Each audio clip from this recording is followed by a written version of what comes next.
Hello everyone, welcome back to my another Facebook blog. আজকে সকাল সকাল রান্না করছি হচ্ছে আমি ডিম কষা। এখানে দেখতে পাচ্ছ ফোড়নে কী কী দিয়ে দিয়েছি। এই যে এখানে ডিম ভেজে রেখেছি, এইখানে আলু ভেজে রেখেছি। এখন আমি এই যে মশলাটা তৈরি করেছি, এই মশলাটাকে দেবো। এর মধ্যে আদা, পেঁয়াজ, রসুন আর লঙ্কা বাটা রয়েছে।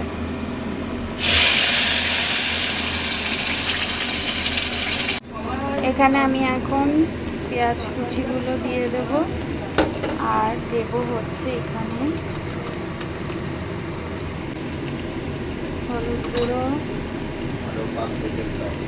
লঙ্কার গুঁড়ো, অল্প একটু জিরের গুঁড়ো। আমি এর মধ্যে জিরে বাটা দিয়েছি, তাও অল্প একটুখানি দিলাম। এবার এটা ভাজা ভাজা মতো হবে। এদিকে দেখুন মশলা আমার ভাজা প্রায় হয়ে গেছে। একটু আলু দিয়ে এবার নাড়াচাড়া করে, যেহেতু কষা করবো খুব একটা বেশি জল দেব না। আমার ডান। এখন আমি করব হচ্ছে ফ্রাইড রাইস। এই যে এখানে তার সবজি কাটা হয়েছে। বেসিক্যালি এটা নীলের আর আমার, নীল টিফিনে নিয়ে যাবে, তারপর আর আমি দুপুরে খেয়ে নেবো। এই যে এখানে সব ভাত বেড়ে রেখেছি, এটা নীলের টিফিন বক্স। এর মধ্যে ভাত বেড়ে রেখেছি, তাহলে আন্দাজ টাকার দিয়ে দিয়েছি আমি সাদা তেল। সব সবজিগুলো এখন আমি দিয়ে দেবো। হয়ে গেছে আমার ভাজা। আর সবজির মধ্যে রয়েছে গাজর, বিনস আর ক্যাপসিকাম। এখন আমি ভাতগুলো দিয়ে দেবো। এই দেখো ভাত দিয়ে দিয়েছি। ভাতটা এখন আমি ভাজা ভাজা করছি।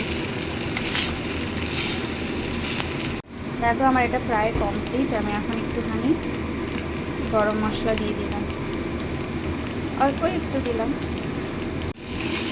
নাড়াচাড়া করবো। তোমাদের ফাইনাল আউটকামটা আমি যখন খাবো তখন দেখাবো। এখন আমার সময় নেই দেখানোর, কারণ নীল বেরোবে, নীলের টিফিনটাকে গুছিয়ে দিতে হবে। এই যে নীলের টিফিনটা গুছিয়ে দিই।